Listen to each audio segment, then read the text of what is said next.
We begin with that bombshell verdict in the case that has captured national attention. Emerging from court today, the former student at one of the nation's most elite prep schools, accused of raping a classmate.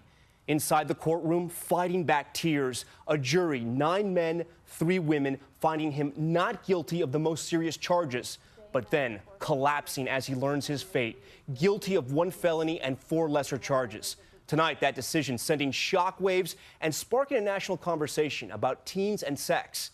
ABC's Dan Abrams standing by, but first, ABC's Gio Benitez, who was inside that courthouse when the verdict came down. Guilty or not guilty? Not guilty. The face of 19-year-old Owen Labrie the moment he is acquitted of the most serious charges that he forcibly raped his 15-year-old schoolmate late one night in the science building. She testified that she said no, but that he forced her anyway. I was raped. The now 16-year-old girl sobbing in court today as the verdict was read. The jury, made up of 9 men and 3 women, were not convinced, but they also rejected Labrie's claim that the two never had sex at all. Guilty or not guilty? Guilty. He broke down as they convicted him on several lesser charges of having sex with a minor. And 1 felony charge, using a computer to lure the underage girl, including an email invitation to join in a St. Paul's student tradition known as the Senior Salute, graduating seniors spending time with younger students, sometimes intimately. Well, the thought of my name in your inbox makes me blush perhaps more than it should. There's something I want to share with you, and my evenings left to do it are growing fewer by the evening. Prosecutors claiming that flowery language concealed dark intentions, that Labrie and his friends were competing to, quote, slay the most girls before graduation, that they made a list and the accuser's name was on it. By the defendant's own words, older students take great pride in taking the virginity of younger students. Labrie's lawyer telling us he's disappointed. What does this verdict tell you? It shows that they concluded that these were 2 teenagers getting together for a consensual encounter.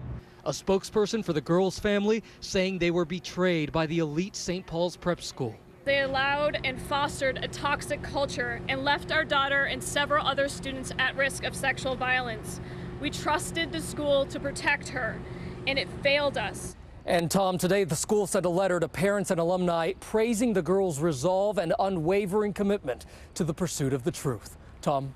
Gio, thank you. And we want to talk about that victim now with ABC legal analyst Dan Abrams. Dan, that teenager got on the stand. She said, I was raped. Did the jury believe her? For the most part, they did. They certainly didn't believe him. He said we didn't have sex. They didn't believe it. He said, I didn't try to have sex with her. They didn't believe it. But those are crimes related to her age. On the ultimate question of was she raped, the jury isn't saying we don't believe her. They're saying we don't think the prosecution was able to prove beyond a reasonable doubt that it wasn't consensual. Now, the young man in this case could face up to 11 years in prison. More realistically, he's going to face a lot less. If this wasn't such a high-profile case, he might be facing 2 to 3 years, no criminal background. But because the world is watching, I think you're going to see a tougher sentence here, probably more like 5 to 7 years. But just as important, he's going to have to register as a sex offender for life.